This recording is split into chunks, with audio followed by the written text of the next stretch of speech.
Avez-vous déjà imaginé qu'un homme seul, armé uniquement de sa raison et d'une plume, pourrait faire trembler les fondations millénaires du christianisme? Que diriez-vous si je vous racontais l'histoire d'un philosophe si dangereux que ses livres ont été interdits pendant 3 siècles, que son nom a été maudit par les rabbins, dénoncé par les prêtres catholiques et condamné par les pasteurs protestants? Cet homme s'appelait Baruch Spinoza. Et ce qu'il a découvert au XVIIe siècle était si explosif, si révolutionnaire, si absolument terrifiant pour les autorités religieuses qu'elles ont tout fait pour effacer sa mémoire de l'histoire. Mais avant de plonger dans cette histoire extraordinaire, si vous aimez les récits qui défient les conventions et révèlent des vérités cachées, n'oubliez pas de vous abonner à la chaîne pour ne manquer aucun moment de ces découvertes fascinantes. Et dites-moi dans les commentaires, de quel pays regardez-vous cette vidéo et à quelle heure l'avez-vous découverte? Si vous êtes sur mobile, n'hésitez pas à hyper cette vidéo. Cela aide énormément à faire connaître ces histoires à plus de personnes qui cherchent la vérité. Imaginez Amsterdam en 1656. Les canaux serpentent entre les maisons étroites aux façades de briques rouges. Le port grouille de navires venant du monde entier apportant épices, soie et idées nouvelles. La République des Provinces-Unies est au sommet de sa puissance, un havre de relative tolérance dans une Europe déchirée par les guerres de religion.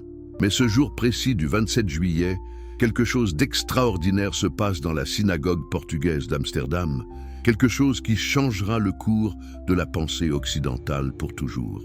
Un jeune homme de 23 ans se tient devant l'Assemblée. Il s'appelle Baruch Spinoza, fils d'une famille de marchands juifs portugais qui ont fui l'Inquisition.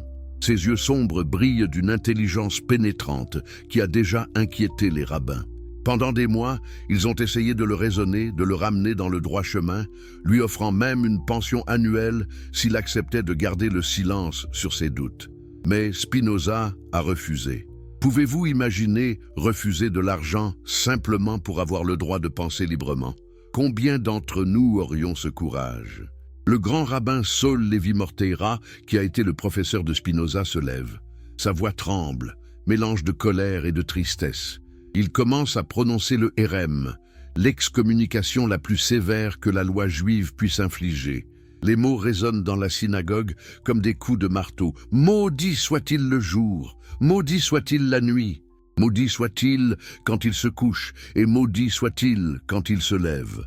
Maudit soit-il quand il sort, et maudit soit-il quand il entre. Que l'Éternel ne lui pardonne jamais, que la colère et le courroux de l'Éternel s'enflamment contre cet homme et fassent venir sur lui toutes les malédictions écrites dans le livre de la loi. Mais qu'avait donc fait ce jeune homme pour mériter une condamnation si terrible? Avait-il volé, tué, commis quelque sacrilège horrible? Non. Son seul crime était d'avoir osé penser, d'avoir osé questionner, d'avoir osé appliquer la raison au texte sacré que tous acceptaient sans réflexion. Il avait suggéré que Moïse n'avait peut-être pas écrit le Pentateuque. Il avait douté que l'âme soit immortelle. Il avait remis en question l'idée d'un Dieu personnel qui récompense et punit. Des pensées, rien que des pensées. Et pourtant, elles étaient jugées plus dangereuses que n'importe quelle arme. La communauté juive d'Amsterdam avait ses raisons d'être terrifiée. Ces réfugiés de l'Inquisition portugaise savaient ce que signifiait attirer l'attention négative des autorités chrétiennes. Ils marchaient sur des œufs, essayant de maintenir leur liberté de culte dans une société majoritairement calviniste qui les tolérait à peine. Un hérétique dans leur rang pourrait mettre en danger toute la communauté. Alors ils ont fait ce que font toujours les institutions menacées. Ils ont sacrifié l'individu pour protéger le groupe. Mais n'est-ce pas toujours ainsi que fonctionne le pouvoir religieux? Le conformisme avant la vérité, la stabilité avant la justice, le silence avant la pensée? Spinoza quitte la synagogue pour la dernière fois. Les portes se ferment derrière lui, avec un bruit sourd qui résonne comme le jugement final. Personne ne peut lui parler, personne ne peut faire affaire avec lui, sa propre famille doit le renier. Il est mort civilement, effacé de la communauté comme s'il n'avait jamais existé. Un jeune homme de 23 ans, seul contre le monde. La plupart se seraient brisés. La plupart auraient supplié le pardon, renoncé à leurs idées, accepté le compromis confortable du mensonge public et du doute privé. Mais pas Spinoza. Savez-vous pourquoi? Parce que pour lui, la vérité n'était pas négociable. La liberté de penser n'avait pas de prix. Et cette intégrité absolue allait faire de lui l'un des penseurs les plus influents et les plus dangereux de l'histoire occidentale. Les premières semaines après l'excommunication sont brutales. Ses anciens amis traversent la rue pour l'éviter. Les marchands refusent de lui vendre quoi que ce soit. Même sa sœur Rebecca essaie de le déshériter, affirmant que sa conduite l'a rendu indigne de l'héritage paternel. Spinoza doit se battre devant les tribunaux pour recevoir ce qui lui revient légalement. Mais cette lutte juridique lui enseigne quelque chose d'essentiel. Les institutions religieuses ne reculent devant rien pour protéger leur pouvoir et leur argent. Elles parlent de vertu et de moralité, mais agissent selon la logique brutale de l'intérêt personnel. N'est-ce pas une leçon que l'histoire nous répète sans cesse? Spinoza latinise son nom, devenant Benedictus au lieu de Baruch, tous deux signifiant « béni », un geste symbolique. Il abandonne son identité juive, mais refuse de se convertir au christianisme. Il restera un homme sans religion, un paria permanent dans une société où tout le monde devait appartenir à une confession. Mais cette position marginale lui donne une perspective unique. Comme quelqu'un qui observe de l'extérieur, il peut voir les mécanismes du pouvoir religieux avec une clarté que les croyants, immergés dans leur tradition, ne peuvent jamais atteindre. Pour survivre, il apprend à polir des lentilles optiques. C'est un métier dangereux, la poussière de verre abîme les poumons, mais il paie suffisamment pour permettre l'indépendance. Et quelle ironie magnifique, n'est-ce pas? L'homme qui va polir les lentilles intellectuelles à travers lesquelles l'humanité verra la religion gagne sa vie en polissant les lentilles physiques qui permettent de voir les étoiles et les microbes. Chaque jour dans son atelier, entre les meules et les poudres abrasives, pendant que ses mains travaillent mécaniquement, son esprit voyage dans des territoires philosophiques que personne n'a encore osé explorer. Les lentilles qu'il fabrique sont réputées pour leur qualité exceptionnelle. Elles équipent les télescopes de certains des plus grands astronomes de l'époque. Grâce à ces instruments, l'humanité découvre les anneaux de Saturne, les phases de Vénus, les lunes de Jupiter, des preuves irréfutables que l'univers ne tourne pas autour de la Terre, comme l'enseigne la Bible. Et Spinoza, dans son humble atelier, participe à cette révolution scientifique qui démolit pièce par pièce la cosmologie médiévale. Mais il va faire bien plus que contribuer à la science. Il va appliquer cette même rigueur scientifique aux textes sacrés eux-mêmes. Progressivement, Spinoza se construit une nouvelle vie. Il déménage à Rijnsburg, un petit village près de Leyde, où vit une communauté de collégiens, ces protestants dissidents, qui rejettent les dogmes établis et prônent une religion intérieure libre. Ils n'ont pas d'église officielle, pas de prêtres ordonnés, pas de rituels imposés. Chaque dimanche, ils se réunissent pour lire la Bible et en discuter librement, chacun apportant sa propre interprétation. Pour Spinoza, c'est un paradis après l'enfer de l'orthodoxie. Ici, il peut parler ouvertement, débattre, affiner ses idées sans craindre l'excommunication ou la persécution. Mais même dans ce havre de liberté relative, Spinoza doit être prudent, car ses idées vont bien au-delà du simple désaccord théologique. Il ne veut pas simplement réformer le christianisme ou le judaïsme, il veut démolir toute la structure de la pensée religieuse traditionnelle. Et pour cela, il commence à écrire. Tard dans la nuit, à la lumière de chandelle, après avoir fini son travail de polisseur de lentilles, il noircit des pages et des pages de son écriture serrée et précise. Il développe un système philosophique d'une cohérence et d'une audace stupéfiantes. Mais il sait que publier ses idées serait extrêmement dangereux. Autour de lui, l'Europe est déchirée par la guerre de 30 ans qui vient à peine de se terminer. Des millions de personnes sont mortes pour des disputes théologiques. Le pain et le vin de communion sont-ils vraiment le corps et le sang du Christ, ou seulement des symboles? Faut-il baptiser les enfants ou seulement les adultes? Le salut vient-il de la foi seule ou de la foi plus les œuvres? Des questions qui semblent absurdes à notre époque rationaliste, mais pour lesquelles des armées entières se sont entretuées pendant 3 décennies. Et Spinoza observe ce carnage avec horreur et incompréhension.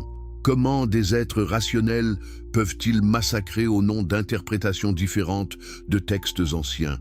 N'est-ce pas la preuve ultime que quelque chose ne va pas fondamentalement avec la religion organisée?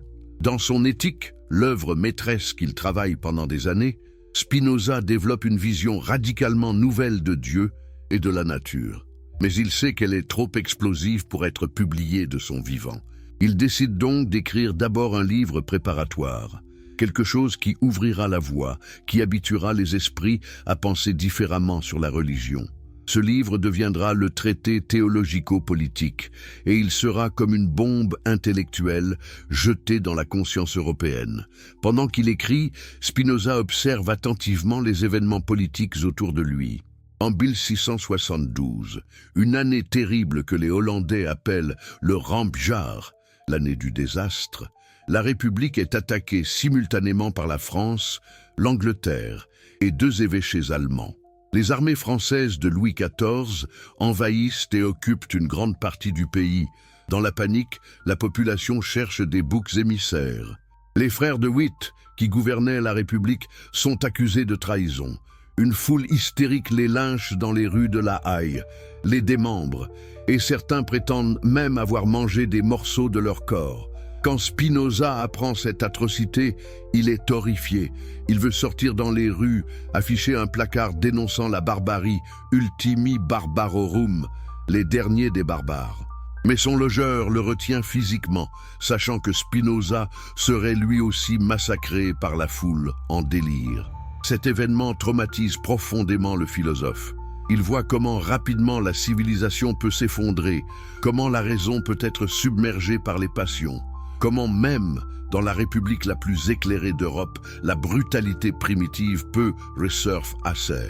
Et il comprend avec encore plus de clarté l'urgence de son projet, démontrer que la religion superstitieuse, qui attise les passions irrationnelles, est un danger mortel pour la société. Mais revenons en arrière, à 1670, quand le traité théologico-politique est enfin publié. Spinoza prend toutes les précautions possibles. Le livre paraît anonymement, sans nom d'auteur. La page de titre ment sur le lieu de publication, Hambourg, alors qu'il est imprimé à Amsterdam. Le nom de l'éditeur est fictif. Spinoza espère ainsi éviter les poursuites, tout en permettant à ses idées de circuler.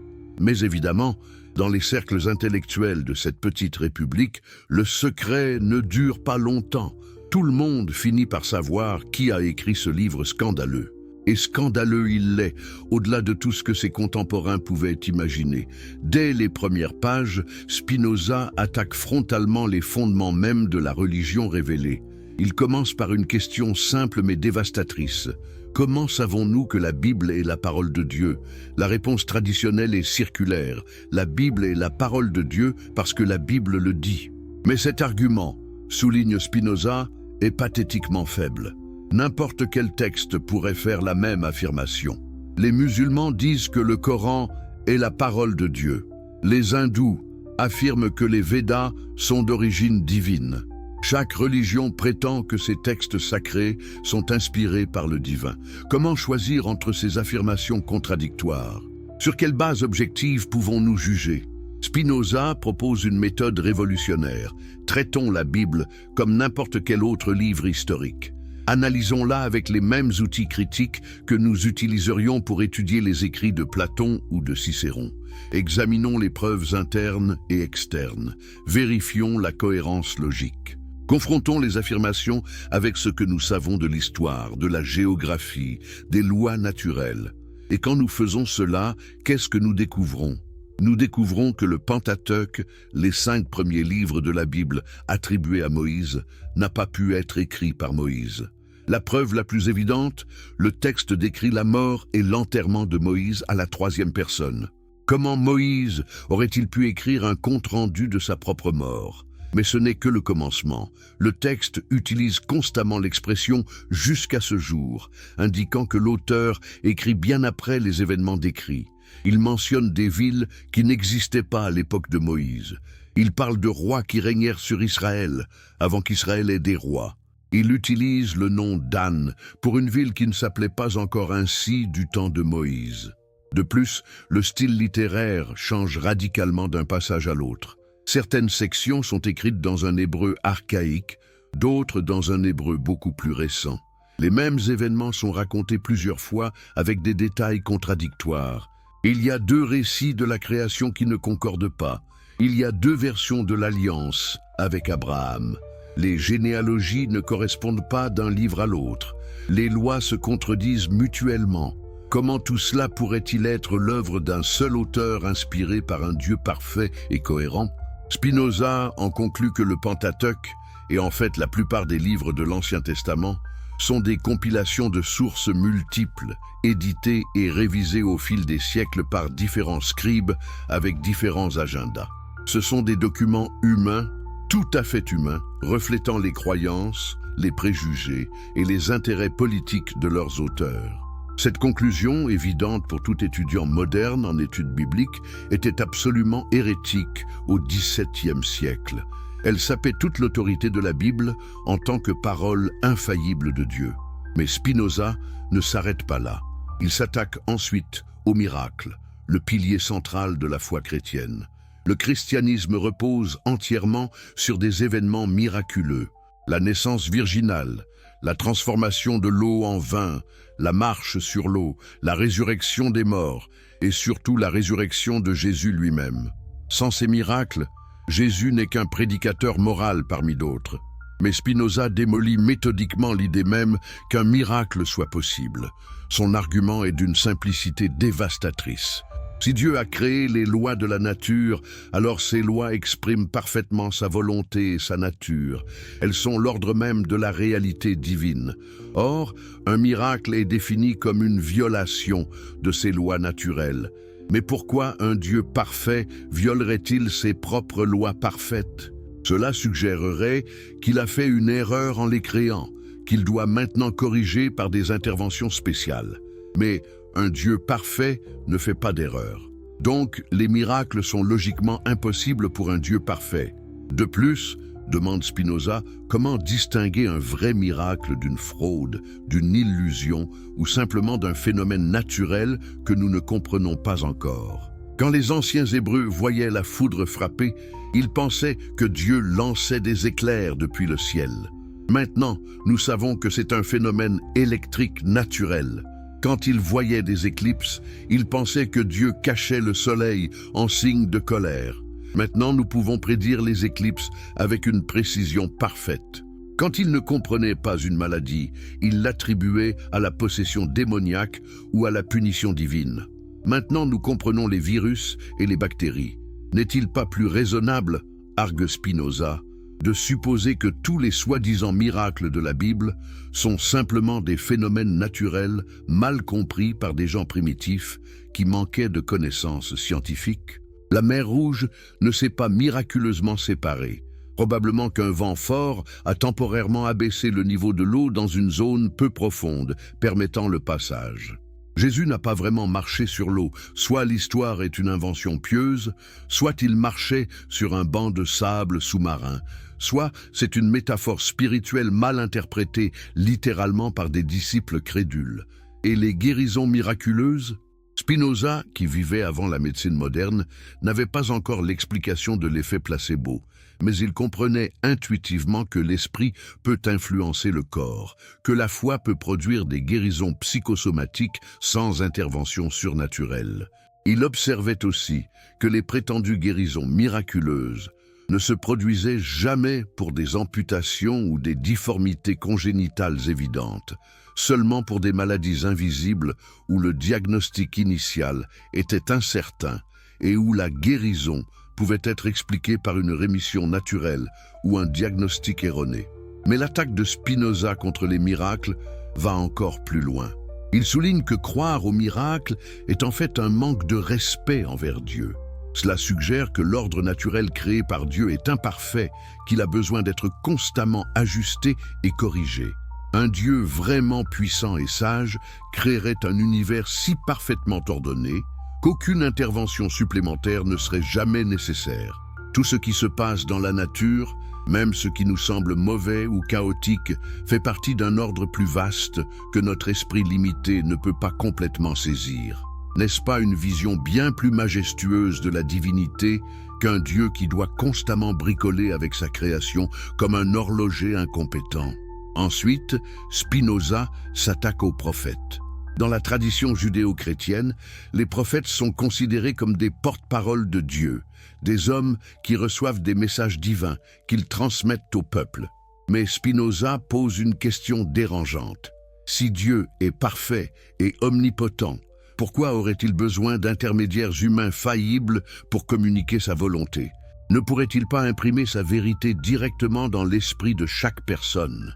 Le fait qu'il utilise des prophètes suggère soit qu'il est limité dans son pouvoir, soit que ces prophètes ne parlent pas vraiment en son nom. Spinoza analyse méthodiquement les prophéties bibliques et découvre des schémas troublants. Premièrement, les prédictions des prophètes sont presque toujours vagues et ambiguës, formulées dans un langage poétique qui peut être interprété de multiples façons. Quand Isaïe prophétise qu'une vierge donnera naissance à un enfant nommé Emmanuel, les chrétiens y voient une prédiction de Jésus. Mais le mot hébreu « alma » signifie simplement « jeune femme », pas nécessairement une vierge, et Emmanuel n'était pas le nom de Jésus. L'interprétation chrétienne est une lecture rétrospective, imposée sur le texte, pas son sens originel. Deuxièmement, remarque Spinoza, les prophéties sont généralement accomplies d'une de deux façons. Soit l'événement prédit était si vague et général qu'il était quasi certain de se produire d'une manière ou d'une autre, soit l'accomplissement a été reconnu seulement après coup par quelqu'un qui connaissait la prophétie et l'a appliquée à des événements pour lesquels elle n'était jamais destinée. C'est comme l'astrologie. Si vous faites des prédictions assez vagues et floues, quelque chose finira toujours par se produire qui semble correspondre. Troisièmement, et c'est peut-être le plus important, Spinoza souligne que les prophètes eux-mêmes ne prétendaient pas prédire l'avenir lointain. Ils s'adressaient à leur propre génération sur des crises immédiates. Quand Jérémie prophétisait la destruction de Jérusalem, il observait les tensions politiques et militaires de son époque et tirait des conclusions raisonnables sur ce qui allait probablement se passer. Ce n'était pas de la voyance surnaturelle, c'était de l'analyse politique perspicace, exprimée dans un langage religieux dramatique. Les prophètes, conclut Spinoza, étaient essentiellement des réformateurs moraux qui utilisaient des visions imaginatives et un langage poétique puissant pour transmettre leurs messages éthiques. Ils n'avaient aucun accès spécial à la connaissance divine. En fait, leurs écrits révèlent qu'ils partageaient toutes les limitations et les erreurs de leur époque. Ils pensaient que la Terre était plate, que le Soleil tournait autour de la Terre, que les maladies étaient causées par des démons. Ils acceptaient l'esclavage, la subordination des femmes, la peine de mort pour des crimes mineurs. Si Dieu leur avait vraiment parlé directement, ne les aurait-il pas corrigés sur ces points ? À moins que Dieu lui-même partage les préjugés des anciens Hébreux, ce qui est absurde. Mais peut-être la partie la plus explosive du traité concerne-t-elle la nature de Dieu lui-même. Ici, Spinoza développe son équation hérétique. Dieu, nature. Quand les gens parlent de Dieu, affirme-t-il, ils projettent simplement des qualités humaines sur l'univers. Ils imaginent un être personnel qui pense, ressent, désire, se met en colère, montre de l'amour, rend des jugements, comme un roi cosmique qui gouverne depuis un trône céleste. Mais cette conception anthropomorphique est puérile et indigne de la véritable divinité. Le vrai Dieu, le Dieu des philosophes, est la substance infinie de la réalité elle-même. Dieu n'est pas séparé de la nature, observant et intervenant de l'extérieur. Dieu est la nature, dans toute son étendue infinie et dans tous ses modes d'expression. Chaque loi physique, chaque particule de matière, chaque pensée dans chaque esprit, tout cela est une expression de la substance divine unique qui sous-tend toute existence. Cette vision, que les historiens de la philosophie appellent le panthéisme de Spinoza, était absolument révolutionnaire et terrifiante pour ses contemporains. Car si Dieu est identique à la nature, alors il n'y a pas de différence entre le sacré et le profane.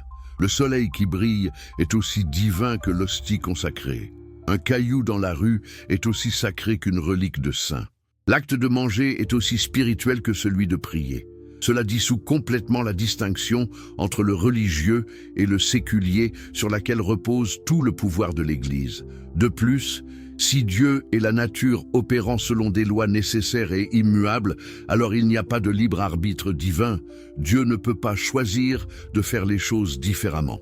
Tout ce qui se passe découle nécessairement de la nature de Dieu, comme les propriétés d'un triangle découlent nécessairement de sa définition. Cela signifie qu'il n'y a pas de providence particulière, pas de plan divin personnel pour chaque individu, pas d'intervention miraculeuse en réponse aux prières. L'univers est ce qu'il est, opérant selon sa propre logique interne nécessaire, et nous devons accepter cette réalité avec équanimité philosophique. Mais alors, que devient la prière? Qu'advient-il du culte? Quel sens ont les rituels religieux si Dieu ne peut pas intervenir en réponse? Spinoza est brutalement direct. Ils n'ont aucun sens. La prière de supplication est absurde, comme supplier les mathématiques de faire en sorte que 2 plus 2 égale 5. Les sacrifices et les offrandes sont de la superstition primitive. Les sacrements n'ont aucun pouvoir magique. Toute la machinerie élaborée de la religion institutionnelle, des cérémonies fastueuses aux ordres monastiques, de la hiérarchie ecclésiastique aux excommunications solennelles, tout cela est du théâtre vide, une gigantesque fraude perpétrée sur des masses crédules. Pouvez-vous imaginer la rage que ces idées ont provoquée? Spinoza ne suggérait pas simplement quelques réformes mineures de la pratique religieuse.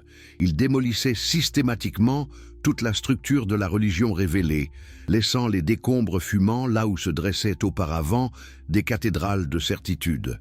Et il le faisait avec une logique si serrée, si impitoyable, que ses adversaires peinaient à trouver des contre-arguments. Il pouvait crier hérésie et blasphème, mais il ne pouvait pas réfuter son raisonnement. La réaction fut immédiate et furieuse. Le consistoire calviniste de La Haye dénonça le livre comme blasphématoire et athée. L'Église catholique le mit immédiatement sur l'index des livres interdits. Les autorités civiles de plusieurs villes hollandaises interdirent sa vente. Des pamphlets virulents attaquèrent l'auteur anonyme, lui attribuant tous les vices imaginables. Certains l'accusèrent d'être un agent jésuite infiltré pour détruire le protestantisme. D'autres affirmèrent qu'il était un athée secret financé par des forces antichrétiennes. Pourtant, malgré toutes les interdictions, le livre se répandit comme une traînée de poudre dans les cercles intellectuels européens. Il fut traduit clandestinement dans plusieurs langues. Les exemplaires circulaient sous le manteau, passant de main en main avec l'excitation des lectures interdites.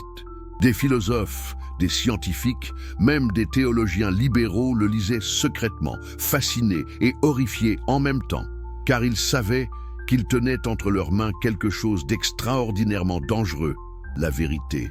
N'est-ce pas toujours ainsi? La vérité est plus menaçante pour le pouvoir établi que n'importe quelle armée. Un homme armé d'arguments solides peut renverser des empires plus efficacement qu'un général avec 100 000 soldats. Car les armes peuvent être défaites par d'autres armes. Mais comment défaire une idée dont le temps est venu? Comment tuer une vérité qui a été vue?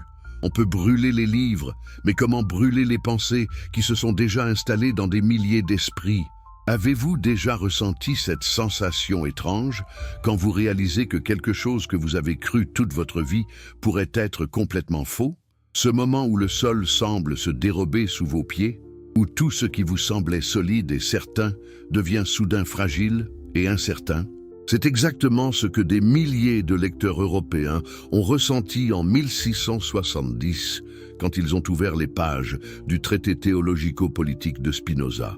Mais avant d'aller plus loin dans cette histoire qui va secouer vos certitudes, si vous appréciez ces récits qui révèlent les vérités cachées de l'histoire, n'oubliez pas de vous abonner à la chaîne pour ne manquer aucun de ces moments fascinants. Et dites-moi dans les commentaires, de quel pays regardez-vous cette vidéo et à quelle heure l'avez-vous découverte? Si vous êtes sur mobile, pensez à hyper cette vidéo. Cela aide énormément à toucher plus de personnes en quête de vérité.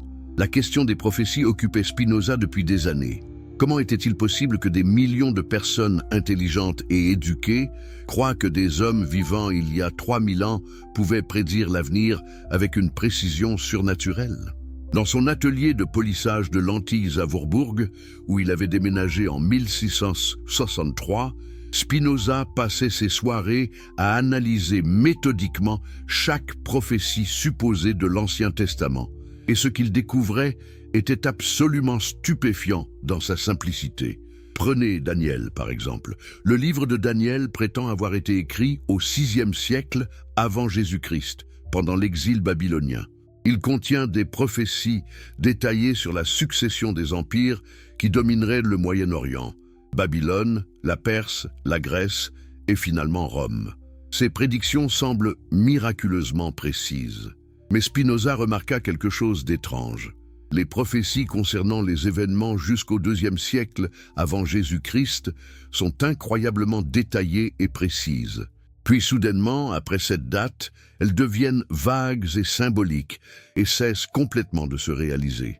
La conclusion s'imposait avec une logique implacable. Le livre de Daniel n'a pas été écrit au VIe siècle avant Jésus-Christ.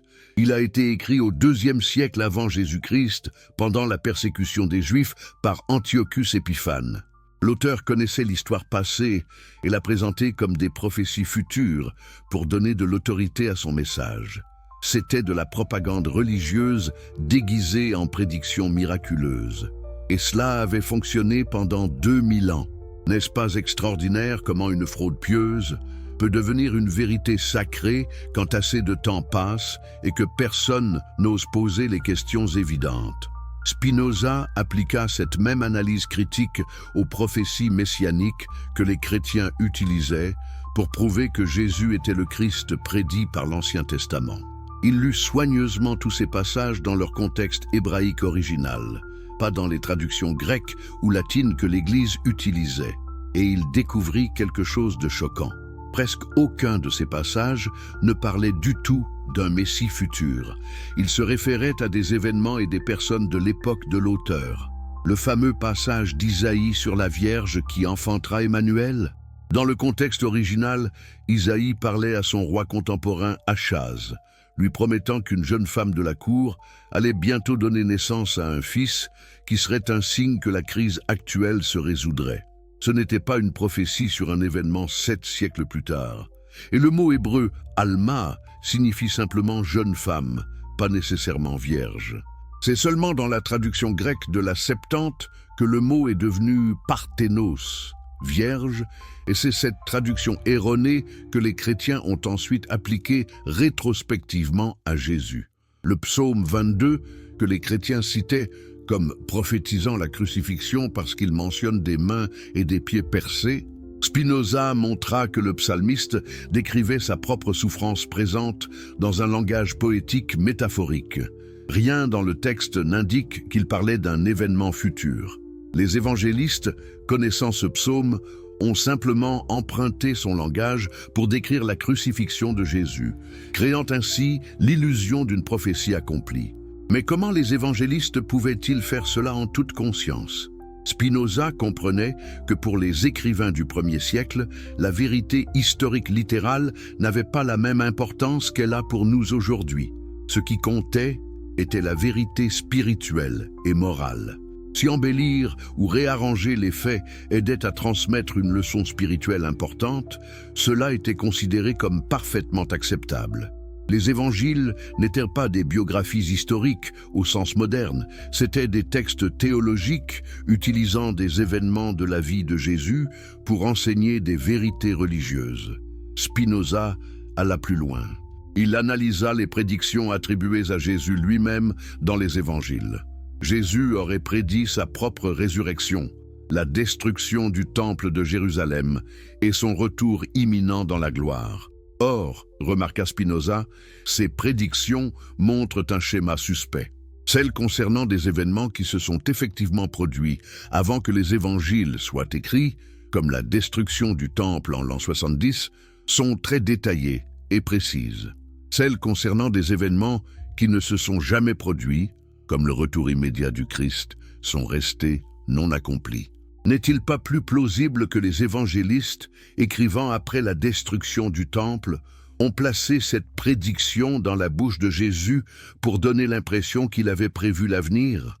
C'est une pratique littéraire courante dans l'Antiquité appelée vaticinium ex eventu, prophétie après l'événement. Les auteurs anciens plaçaient régulièrement des prédictions dans la bouche de leurs héros qui prédisaient miraculeusement des événements que l'auteur savait déjà s'être produits. Spinoza examina ensuite un autre type de prophétie, les visions apocalyptiques. Le livre de l'Apocalypse, avec ses images bizarres de bêtes à 7 têtes, de femmes vêtues de soleil, de dragons et d'anges versant des coupes de colère, était considéré comme une prophétie codée de la fin des temps. Des générations de chrétiens avaient tenté de déchiffrer ces symboles pour prédire la date exacte du retour du Christ. Mais Spinoza vit immédiatement ce que ses interprètes manquaient. L'Apocalypse n'était pas une prophétie de l'avenir lointain, c'était un commentaire politique codé sur les événements du 1er siècle.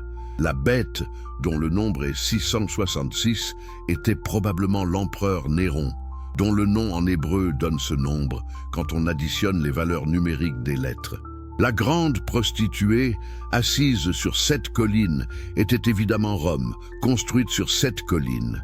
Les plaies et les catastrophes décrites n'étaient pas des événements futurs, mais des métaphores pour les persécutions que les chrétiens subissaient déjà.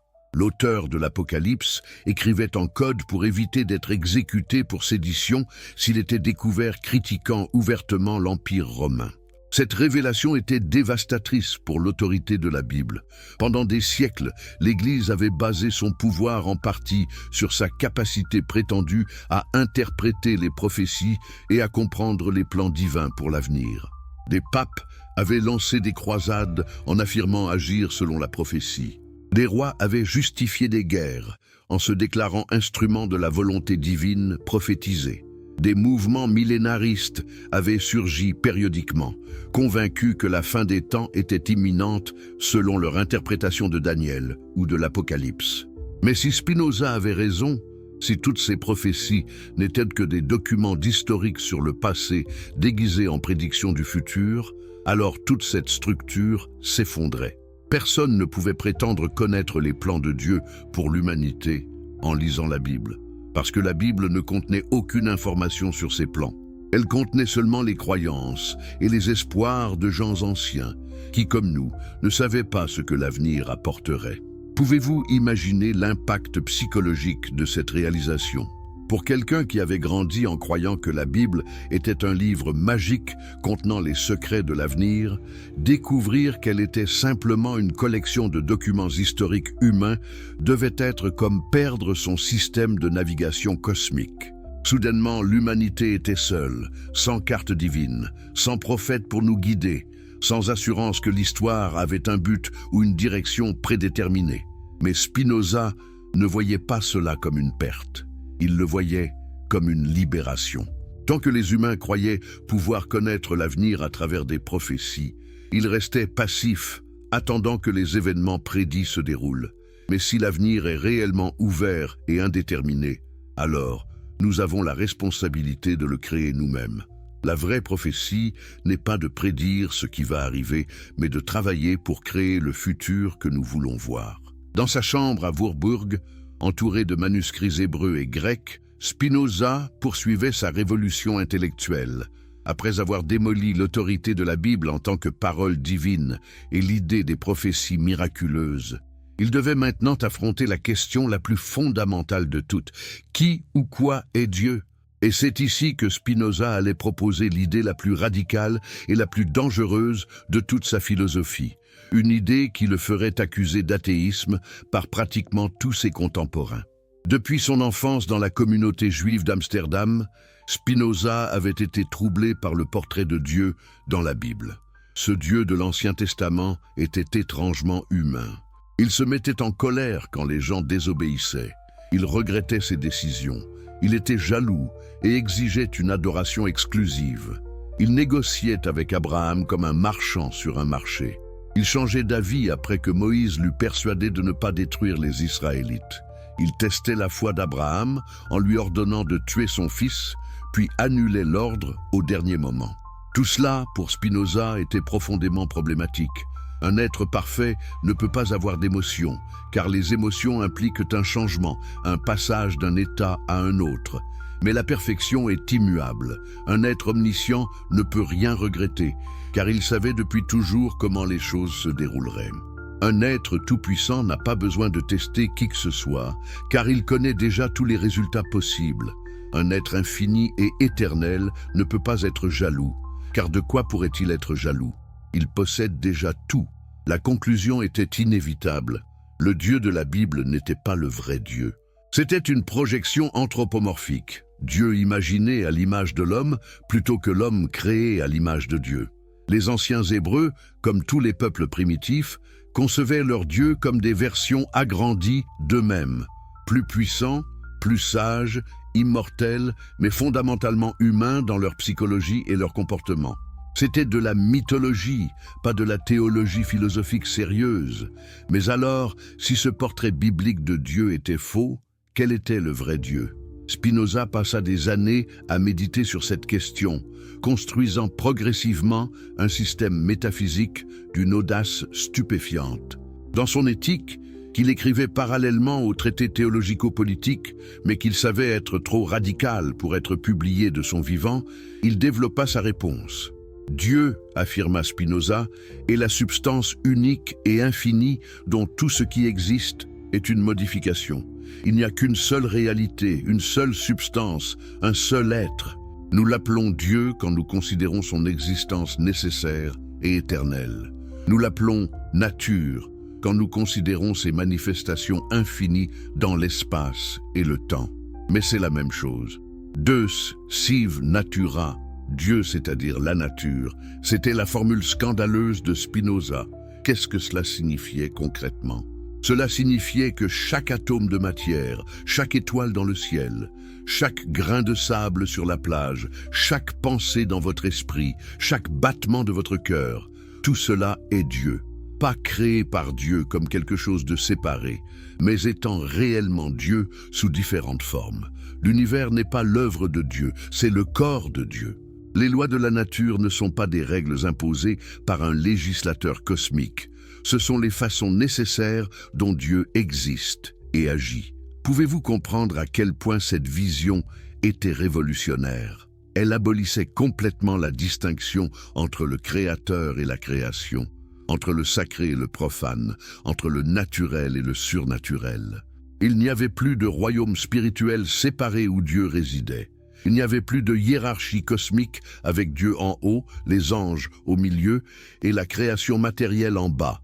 Tout était un, tout était Dieu, tout était sacré, ou si vous préférez, rien n'était spécialement sacré parce que tout l'était également. Cette philosophie, que les historiens appellent le panthéisme ou parfois le panenthéisme de Spinoza, avait des implications stupéfiantes pour la religion traditionnelle. Si Dieu est identique à la nature, alors Dieu n'est pas un être personnel qui se soucie de vous individuellement. Dieu ne vous aime pas spécialement, ne surveille pas vos actions, n'écoute pas vos prières, ne vous jugera pas après votre mort. Ces idées sont toutes des anthropomorphismes, des projections de traits humains sur la réalité divine impersonnelle. Dieu, pour Spinoza, ne pense pas comme nous pensons. Ou plutôt, Dieu pense d'une infinité de façons différentes, dont notre pensée humaine n'est qu'un mode parmi une infinité. Quand vous pensez, c'est Dieu qui pense à travers vous. Quand un arbre pousse, c'est Dieu qui grandit. Quand une étoile explose, c'est Dieu qui se transforme.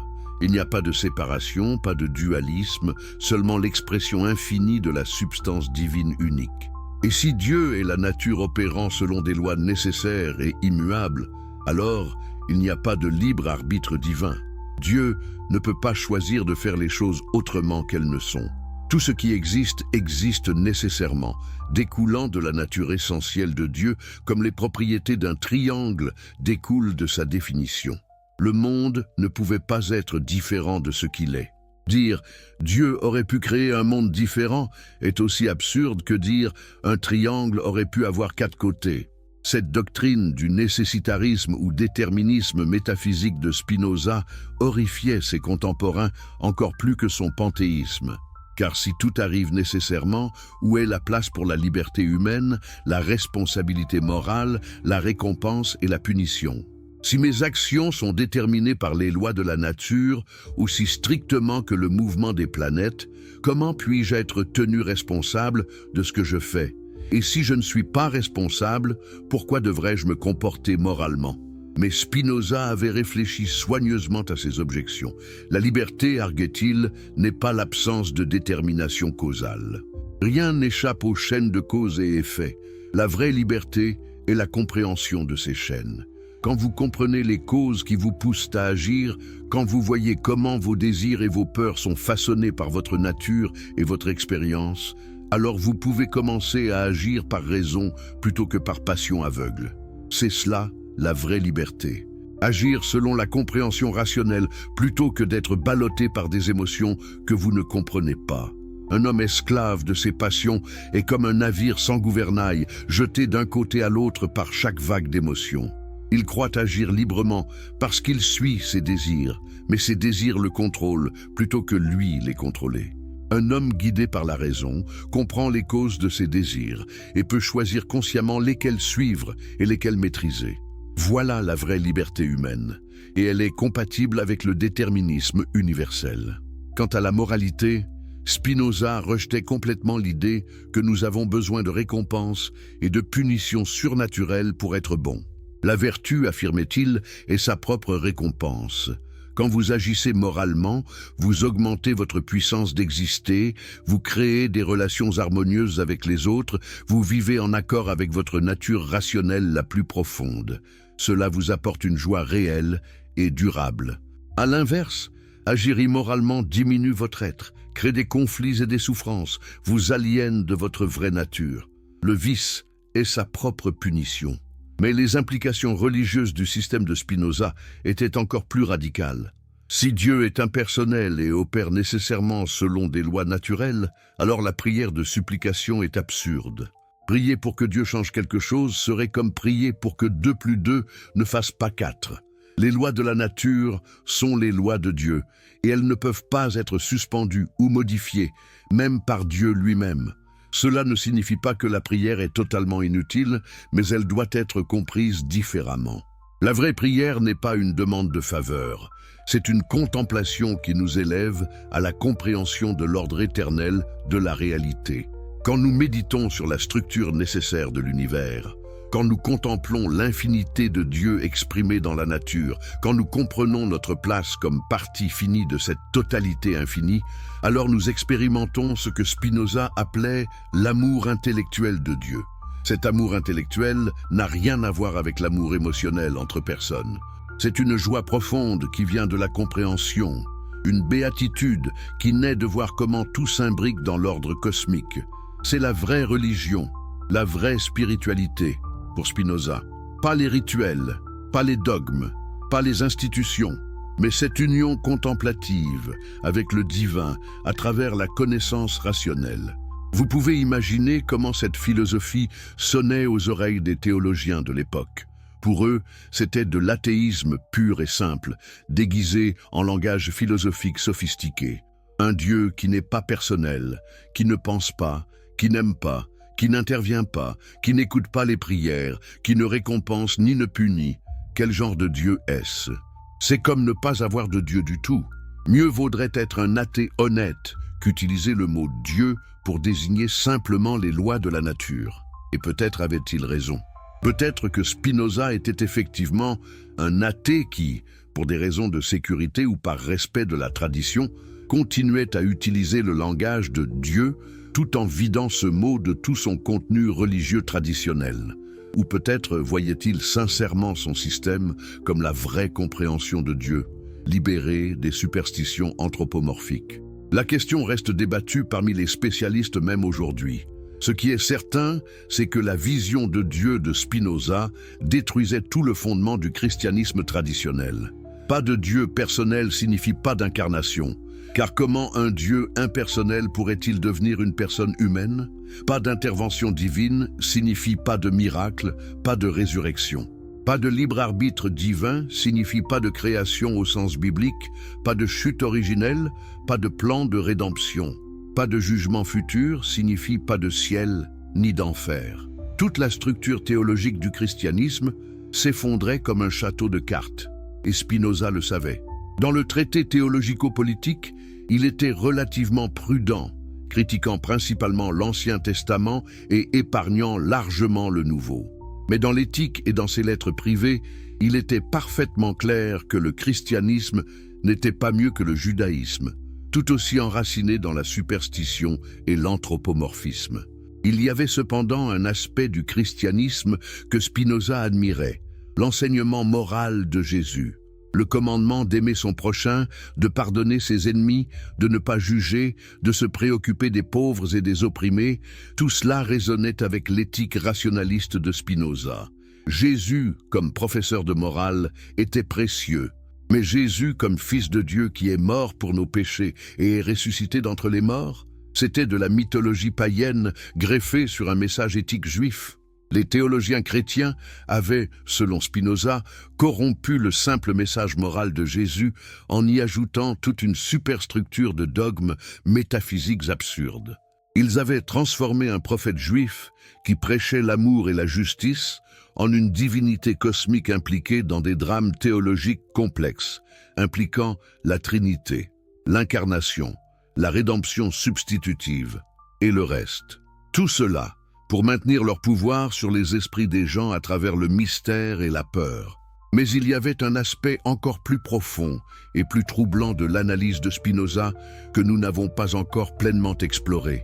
Si la Bible n'est pas la parole de Dieu, si elle est simplement un recueil de documents humains, alors qui l'a écrite? Et pourquoi? Quel but servait-elle? Et c'est ici que Spinoza dévoilait ce que beaucoup considéraient comme son insight le plus dangereux. La Bible était essentiellement un outil de pouvoir politique. Spinoza vivait à une époque où les textes religieux n'étaient pas seulement des guides spirituels, ils étaient les fondements de l'autorité politique.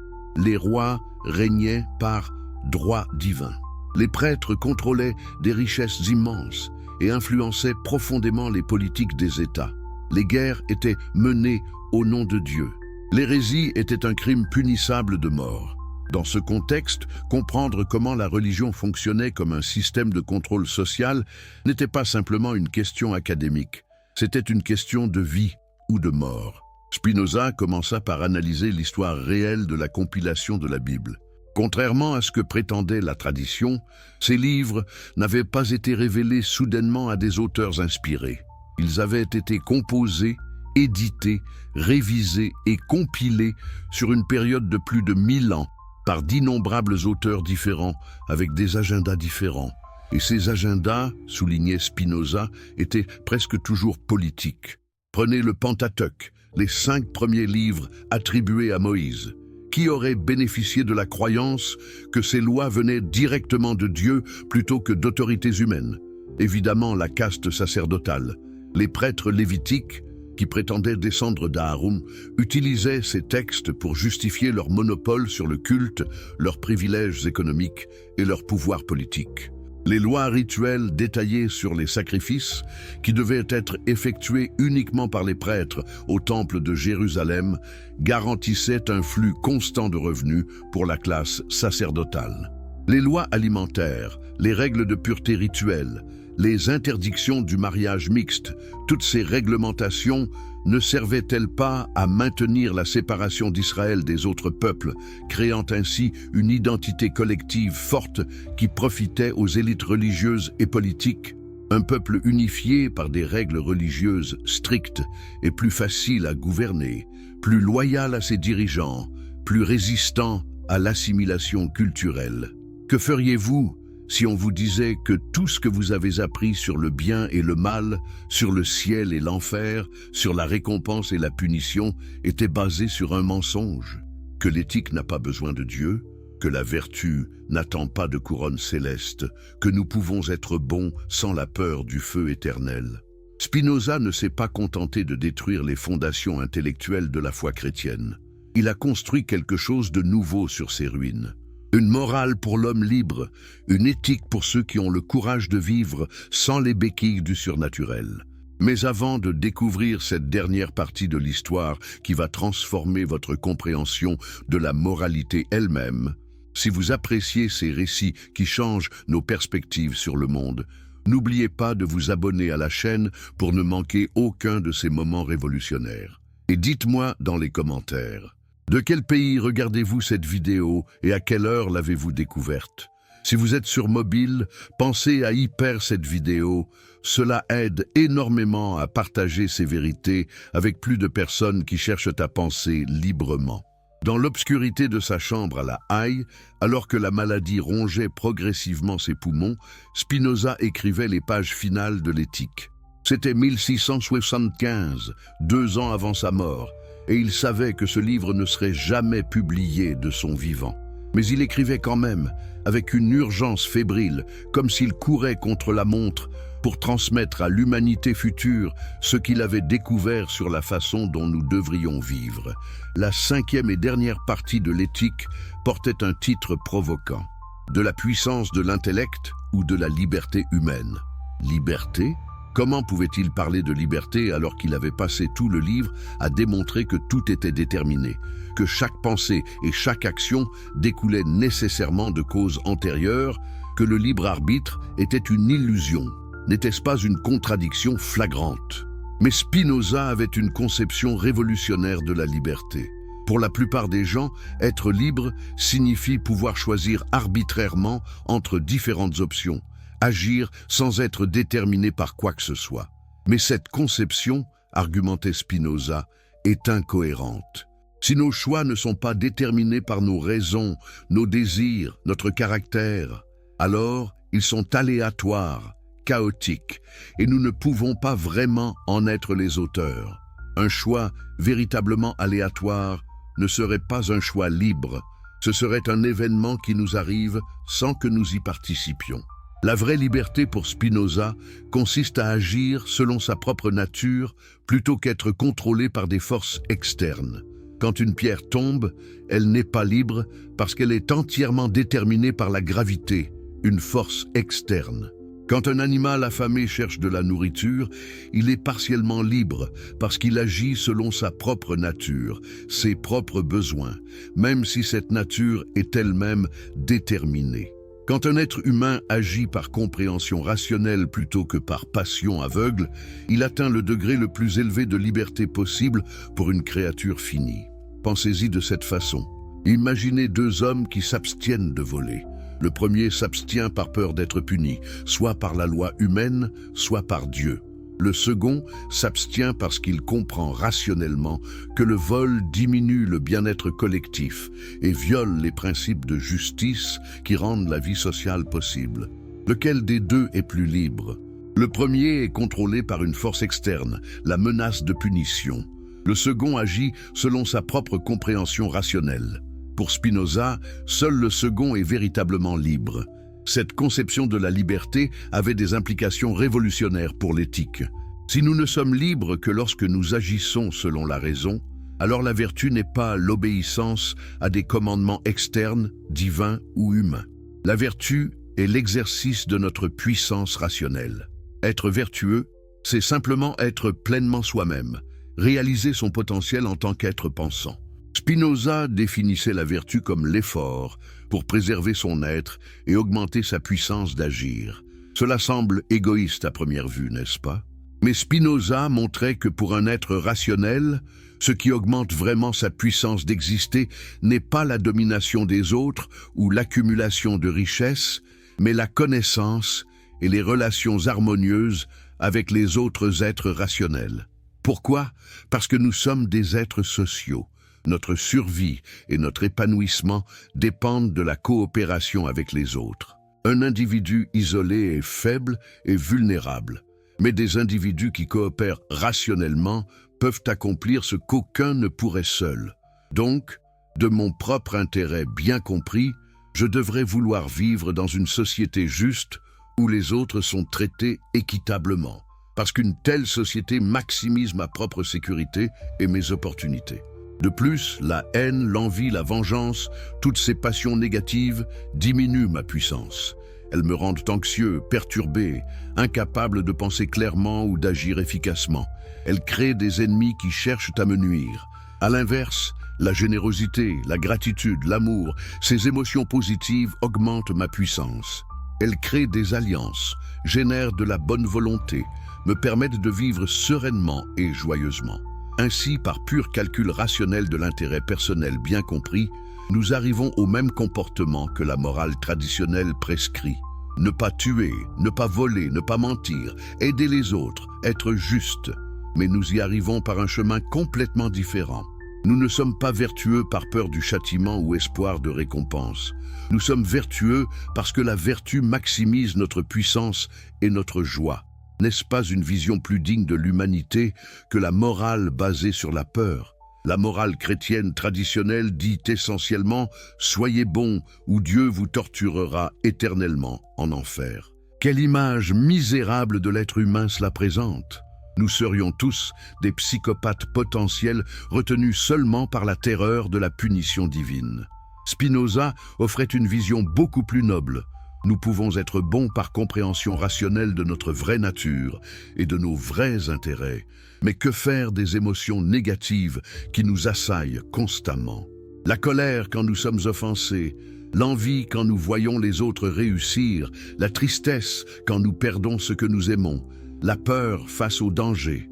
Spinoza ne niait pas que ces émotions soient réelles et puissantes, mais il offrait une méthode pour les maîtriser. La clé était la compréhension.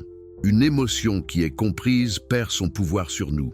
Quand vous êtes en colère contre quelqu'un et que vous analysez rationnellement pourquoi, vous réalisez que cette personne agit selon sa propre nature déterminée, tout comme vous. Elle n'est pas libre de choisir autrement qu'elle ne le fait, pas plus que vous. Se mettre en colère contre elle pour avoir agi selon sa nature serait aussi absurde que se mettre en colère contre le feu pour brûler ou contre l'eau pour être mouillé. Cette réalisation ne justifie pas les mauvaises actions des autres. Nous pouvons et devons nous protéger contre elles, mais nous n'avons pas besoin de la colère ou de la haine pour le faire. Nous pouvons agir calmement et rationnellement pour prévenir ou contrer le mal, tout comme nous prendrions des précautions contre un incendie sans être en colère contre le feu. Spinoza pratiquait ce qu'il prêchait. Ses contemporains remarquaient sa sérénité extraordinaire face aux attaques et aux persécutions. Quand son livre fut interdit et vilipendé, il ne réagit pas avec colère ou amertume. Quand il fut excommunié et maudit, il continua sa vie philosophique sans ressentiment. Comment y parvenait-il? Par cette méthode même qu'il décrivait, comprendre que ses persécuteurs agissaient selon leur nature, déterminés par leur peur et leur superstition, incapables d'agir autrement. Mais Spinoza allait encore plus loin. Il proposait ce qu'il appelait la connaissance du troisième genre, ou connaissance intuitive. C'était une compréhension directe de comment toute chose particulière découle nécessairement de la nature éternelle de Dieu ou de la nature. Quand nous atteignons ce niveau de compréhension, nous voyons chaque événement, même les événements apparemment mauvais ou tragiques, comme une expression nécessaire de l'ordre cosmique total. Cette vision produit ce que Spinoza appelait l'amour intellectuel de Dieu ou amor dei intellectualis. Ce n'est pas un amour émotionnel comme l'amour qu'on a pour une personne. C'est une joie profonde qui vient de comprendre comment tout s'imbrique dans la totalité infinie de la réalité. C'est une acceptation sereine de l'ordre naturel, une réconciliation avec l'existence dans toute sa nécessité. Pouvez-vous imaginer atteindre un tel état, où même la mort n'est plus effrayante parce que vous comprenez qu'elle est simplement une transformation nécessaire dans le flux éternel de la nature, où la souffrance, bien que toujours déplaisante, ne vous accable plus parce que vous la voyez comme partie d'un processus naturel plus vaste. C'est cette sérénité philosophique que les stoïciens grecs et romains avaient poursuivie, mais Spinoza lui donnait une base métaphysique plus profonde. Mais attention, Spinoza ne prêchait pas la passivité. Comprendre que tout est déterminé ne signifie pas abandonner l'effort. Au contraire, L'effort pour comprendre, pour agir rationnellement, pour augmenter notre puissance, fait lui-même partie de la chaîne déterminée de cause et effet. Nous devons agir comme si nous avions le choix, même en comprenant philosophiquement que nous ne l'avons pas. C'est un paradoxe que Spinoza acceptait sereinement. Et qu'en est-il de la vie après la mort? Ici, Spinoza était cryptique et ambigu, probablement intentionnellement. Il parlait d'une sorte d'éternité de l'esprit, mais clairement pas dans le sens chrétien traditionnel d'une âme immortelle personnelle qui survit à la mort du corps. Pour Spinoza, rien de personnel ne survit.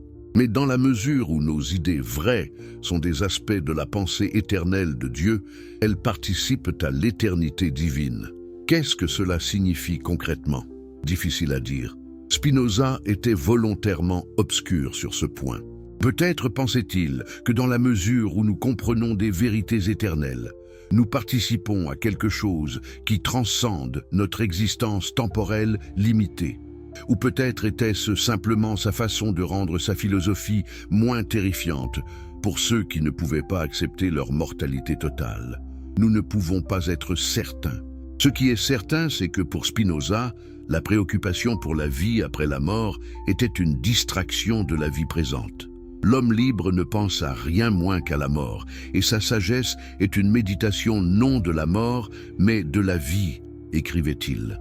Plutôt que de gaspiller notre temps à nous inquiéter de ce qui arrivera après notre mort, nous devrions nous concentrer sur comment vivre bien maintenant, comment maximiser notre compréhension et notre joie dans cette seule vie que nous savons posséder avec certitude.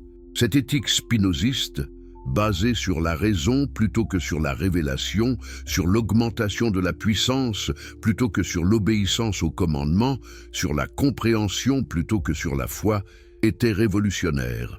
Mais elle restait largement théorique. Spinoza lui-même menait une vie retirée de philosophe. Comment son éthique fonctionnerait-elle dans le monde réel de la politique, des affaires, des relations sociales complexes? C'est une question que ses lecteurs futurs allaient explorer. Mais Spinoza avait planté les graines d'une révolution morale. Il avait montré qu'on pouvait construire un système éthique cohérent et complet sans faire appel au surnaturel, sans menacer de punition divine, sans promettre de récompenses célestes.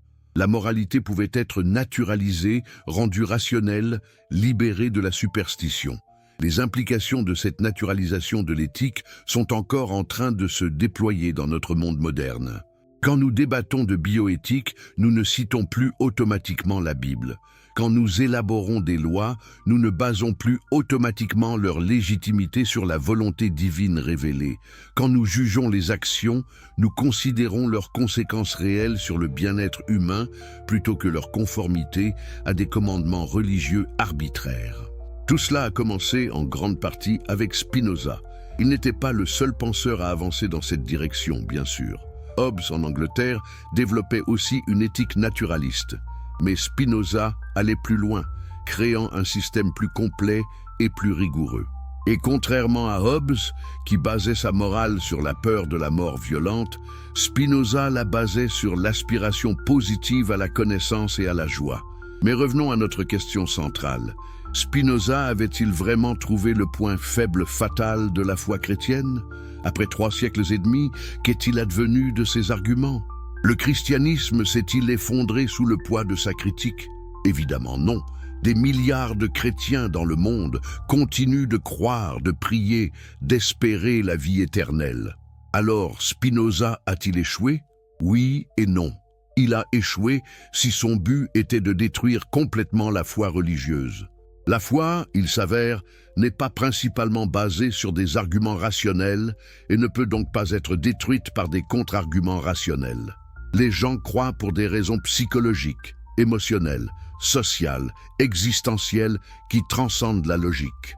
Le besoin de sens, la peur de la mort, le désir d'un parent cosmique bienveillant, le confort de la communauté religieuse, toutes ces choses sont puissantes et résistent aux arguments philosophiques. Mais dans un autre sens, Spinoza a réussi au-delà de ses rêves les plus fous. Il a créé un espace intellectuel où la non-croyance est possible et respectable. Avant Spinoza, l'athéisme était presque impensable en Europe. On pouvait être un mauvais chrétien, un chrétien hypocrite, mais être un non-chrétien explicite était psychologiquement et socialement presque impossible. Spinoza a montré que c'était possible, que quelqu'un pouvait rejeter toute la structure de la religion révélée et néanmoins vivre une vie morale, joyeuse et philosophiquement riche. Cette permission psychologique s'est répandue lentement mais inexorablement à travers la culture européenne. Au XVIIIe siècle, les philosophes des Lumières, même ceux qui restaient théistes, adoptaient la méthode critique de Spinoza. Au XIXe siècle, l'athéisme et l'agnosticisme devenaient des options intellectuellement respectables. Au XXe siècle, dans de nombreux pays occidentaux, la non-croyance devenait la norme parmi les intellectuels et croissait même dans la population générale. Regardez l'Europe aujourd'hui. Dans de nombreux pays, moins de 10% de la population va régulièrement à l'église. Les grandes cathédrales qui dominaient autrefois la vie spirituelle et sociale sont devenues des musées ou des attractions touristiques. Les questions éthiques sont débattues en termes séculiers. La science, pas la religion, est l'autorité reconnue sur la nature de la réalité. Ce n'est pas exactement le monde que Spinoza imaginait, mais c'est un monde qu'il aurait reconnu comme se déplaçant dans la direction qu'il préconisait. Mais cette sécularisation a aussi créé des problèmes que Spinoza n'avait pas pleinement anticipés. Quand vous enlevez les structures de sens traditionnelles fournies par la religion, que mettez-vous à leur place? Spinoza offrait sa philosophie de la joie rationnelle et de l'amour intellectuel de Dieu. Mais franchement, c'est une spiritualité exigeante, accessible seulement à ceux qui ont le loisir et la capacité intellectuelle pour la philosophie rigoureuse. Qu'en est-il de tout le monde? Le XXe siècle a vu des tentatives de créer des religions séculières pour remplir le vide. Le communisme, le fascisme, le nationalisme extrême, toutes ont fini dans le sang et la catastrophe. Il s'avère que créer du sens collectif sans les garde-fous de la tradition religieuse peut être extrêmement dangereux. Les idéologies séculières peuvent devenir aussi fanatiques et oppressives que les religions qu'elles remplacent. Donc peut-être avons-nous besoin de la religion après tout? Pas comme source de vérité littérale sur l'univers, Spinoza a démontré de manière concluante que cette fonction est impossible, mais peut-être comme source de rituels communautaires, de cadres éthiques, d'histoires qui donnent du sens à la vie. Peut-être pouvons-nous lire la Bible comme Spinoza suggérait, non pas comme histoire littérale ou science, mais comme littérature morale et spirituelle qui peut encore nous enseigner comment vivre ensemble, comment traiter les étrangers, comment nous occuper des pauvres, comment chercher la justice. C'est ironiquement ce que beaucoup de chrétiens libéraux et de juifs réformés font maintenant. Ils acceptent largement la critique spinoziste de la Bible comme texte humain historiquement conditionné. Ils ne croient plus littéralement au miracle ou à la résurrection physique. Mais ils continuent de trouver de la valeur dans les traditions, les rituels, les communautés et les enseignements éthiques de leur religion. Spinoza ne serait probablement pas impressionné par cette position intermédiaire, mais c'est devenu une option viable pour des millions de personnes. Mais qu'en est-il de la critique biblique que Spinoza a inaugurée? Là, sa victoire est totale et indiscutable. Tout ce qu'il a dit sur la composition humaine et historique de la Bible est maintenant accepté par pratiquement tous les universitaires sérieux, y compris la plupart des théologiens chrétiens et juifs. Les séminaires catholiques et protestants enseignent la théorie documentaire du Pentateuque, reconnaissent les contradictions et les erreurs historiques dans la Bible, acceptent que les évangiles ne sont pas des témoignages oculaires, mais des compositions théologiques tardives. Ce qui était une hérésie brûlable en 1670 est maintenant une connaissance standard, enseignée dans les universités et même dans les écoles religieuses. Les fondamentalistes qui insistent sur l'inhérence biblique littérale sont considérés par les universitaires comme des obscurantistes qui rejettent 2 siècles et demi d'érudition rigoureuse. Spinoza, l'hérétique excommunié, est maintenant révéré comme le fondateur de l'étude critique moderne de la Bible. Et qu'en est-il de ces arguments philosophiques contre les miracles, la providence particulière, la prière d'intercession? Ici aussi, bien que de nombreuses personnes ordinaires continuent de croire à ces choses, les théologiens sophistiqués ont largement abandonné les formes naïves de ces croyances. Peu d'intellectuels chrétiens défendraient maintenant l'idée d'un Dieu qui intervient sporadiquement pour suspendre les lois naturelles en réponse aux prières. Ils parlent plutôt de Dieu agissant à travers les processus naturels, ou de la prière comme transformation du soi, plutôt que comme pétition à un être surnaturel. En d'autres termes, même les croyants ont été forcés de sophistiquer et de nuancer leurs croyances en réponse aux défis posés par Spinoza et ses successeurs. La foi naïve et littérale que Spinoza critiquait existe toujours, mais elle est de plus en plus marginalisée dans les milieux intellectuels. Même les croyants sérieux doivent de maintenant s'engager avec les questions que Spinoza a soulevées. Mais revenons à l'homme lui-même dans ces derniers jours. Février 1667. Spinoza sait qu'il est mourant. Ses poumons sont ruinés. Il tousse constamment. Chaque respiration est un effort. Mais son esprit reste clair et actif jusqu'à la fin. Le dimanche 21 février, il demande au docteur Lodewijk Meyer de rester avec lui. La famille Van der Speyck est à l'église. Dans l'après-midi, Spinoza meurt tranquillement. Le docteur Meyer à son chevet. A-t-il eu peur à la fin? A-t-il eu des doutes? S'est-il demandé, dans ces derniers moments, si peut-être les chrétiens avaient raison après tout? Si peut-être il y avait vraiment un jugement qui l'attendait? Nous ne savons pas. Aucun témoignage de ces derniers mots n'a survécu. Mais si nous en croyons sa philosophie, il serait mort comme il a vécu. Sereinement, acceptant sa dissolution dans la nature comme la transformation nécessaire d'un mode fini de la substance infinie. Ses amis ont agi rapidement pour sauver ses manuscrits. Les autorités auraient volontiers tout confisqué et détruit. Mais les disciples de Spinoza, ce petit cercle de libres penseurs dévoués, ont réussi à préserver ces papiers et à les publier avant que les autorités ne puissent réagir. C'était leur dernier acte de loyauté envers le Maître, et c'est grâce à eux que nous avons l'éthique aujourd'hui. Imaginez ces hommes risquant leur propre réputation et leur sécurité pour publier les pensées d'un hérétique mort. Ils savaient que le livre serait interdit, que posséder des copies serait dangereux, que s'identifier comme spinoziste pourrait ruiner leur carrière. Mais ils l'ont fait quand même parce qu'ils croyaient que ces idées étaient trop importantes pour être perdues. N'est-ce pas là le vrai triomphe de la vérité sur le pouvoir? Pas dans l'acceptation immédiate, mais dans la préservation patiente à travers les âges sombres jusqu'à ce que l'humanité soit prête à entendre. Les décennies et les siècles qui ont suivi la mort de Spinoza ont vu ces idées se propager comme un feu souterrain, publiquement vilipendées, secrètement étudiées, officiellement interdites, extra-officieusement influentes. C'est ainsi que fonctionnent les idées vraiment révolutionnaires. Elles ne conquièrent pas par la force, mais par l'infiltration graduelle. Elles changent comment les gens pensent, sans qu'ils réalisent même d'où viennent ces nouveaux modes de pensée.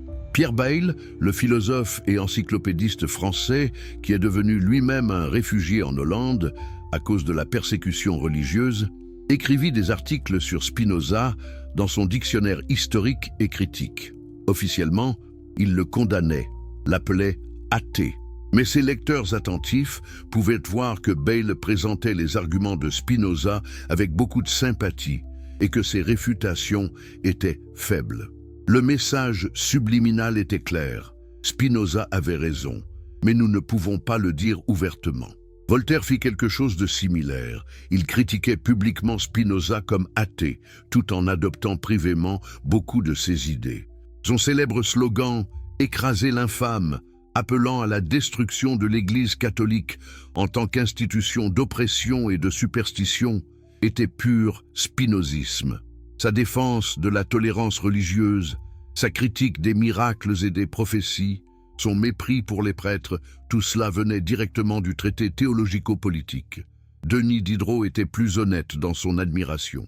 Dans des lettres privées et des manuscrits non publiés, il se révélait comme un spinoziste complet, acceptant le panthéisme, le déterminisme et l'éthique naturalisée. Son encyclopédie, le grand projet des Lumières pour cataloguer et systématiser toute la connaissance humaine, était imprégnée d'esprit spinoziste, même si elle ne pouvait pas le reconnaître ouvertement. Le baron d'Holbach, l'hôte du salon philosophique le plus radical de Paris, était encore plus explicite.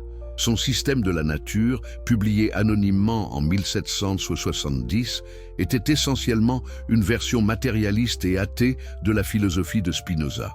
Il éliminait même la terminologie de Dieu que Spinoza avait conservée, parlant simplement de la nature et de ses lois. C'était le premier manifeste athée explicite publié en Europe, et il provoqua une tempête de controverses. Mais il montrait combien les idées de Spinoza s'étaient radicalisées en passant à travers les esprits des Lumières. En Allemagne, le mouvement philosophique connu sous le nom d'idéalisme allemand, mené par des géants comme Fichte, Schelling et Hegel, était profondément influencé par Spinoza. Ces philosophes rejetaient le matérialisme brut des Français, mais ils acceptaient le monisme spinoziste, l'idée d'une substance unique dont tout le reste était une manifestation. Ils réinterprétaient simplement cette substance comme esprit plutôt que comme nature, mais la structure de base venait de Spinoza. Hegel en particulier voyait Spinoza comme un précurseur crucial. « Être spinoziste est le commencement essentiel de toute philosophie », écrivit-il.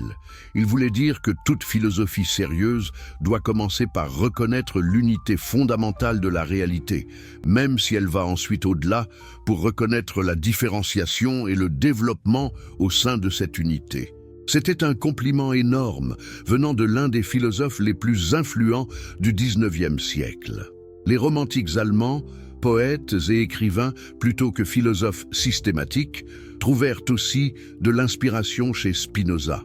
Goethe le révérait, voyant dans le panthéisme spinoziste une spiritualité naturelle qui résonnait avec sa propre sensibilité poétique. Novalis, Hölderlin, Schleiermacher, tous furent influencés.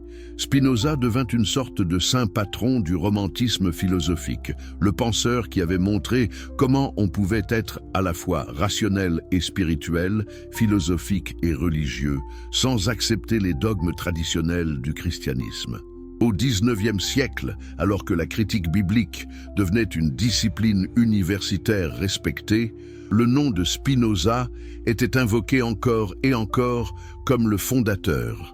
Julius Wellhausen, dont l'hypothèse documentaire sur la composition du Pentateuque domina l'érudition biblique pendant plus d'un siècle, reconnaissait explicitement sa dette envers Spinoza. Les méthodes que Spinoza avait inaugurées, l'analyse des styles littéraires, l'identification des anachronismes, la reconnaissance des contradictions, étaient maintenant appliquées systématiquement à tous les livres de la Bible. Le résultat fut une reconstruction complète de l'histoire biblique. L'exode d'Égypte n'avait probablement jamais eu lieu comme décrit. La conquête de Canaan était largement mythique. Le royaume unifié de David et Salomon était considérablement exagéré. Les prophéties n'étaient pas des prédictions surnaturelles, mais des commentaires sur les événements contemporains. Les évangiles n'étaient pas des témoignages oculaires, mais des compositions théologiques tardives. Tout ce que Spinoza avait suggéré était maintenant prouvé en détail par des générations d'érudits minutieux. L'Église catholique résista vigoureusement. Le pape Pie X, au début du XXe siècle, condamna le modernisme, qui incluait l'acceptation de la critique biblique historique. Les prêtres qui enseignaient ces méthodes étaient censurés et punis. Mais même au sein de l'Église, les érudits reconnaissaient que la critique biblique ne pouvait pas simplement être ignorée. Progressivement, très progressivement, même les catholiques ont commencé à accepter que la Bible devait être lue en tenant compte de son contexte historique et de son caractère littéraire. Le Concile Vatican II dans les années 1960 fut un tournant. L'Église catholique accepta officiellement que la Bible devait être interprétée à la lumière des genres littéraires utilisés par ses auteurs anciens, que tout n'était pas destiné à être lu littéralement, que les vérités religieuses pouvaient être transmises à travers des mythes et des légendes, sans être factuellement exactes en termes historiques ou scientifiques. C'était une révolution silencieuse, mais elle signifiait que Spinoza, le grand hérétique, avait finalement vaincu même la forteresse la plus résistante du conservatisme religieux. Mais cette victoire académique et théologique n'a pas nécessairement transformé la foi des croyants ordinaires. Des millions de chrétiens et de juifs ordinaires, peut-être la majorité, continuent de lire la Bible comme s'il s'agissait d'histoires littérales et de révélations divines directes. Ils ne connaissent rien de la critique biblique ou la rejettent comme l'œuvre de sceptiques impies essayant de détruire leur foi.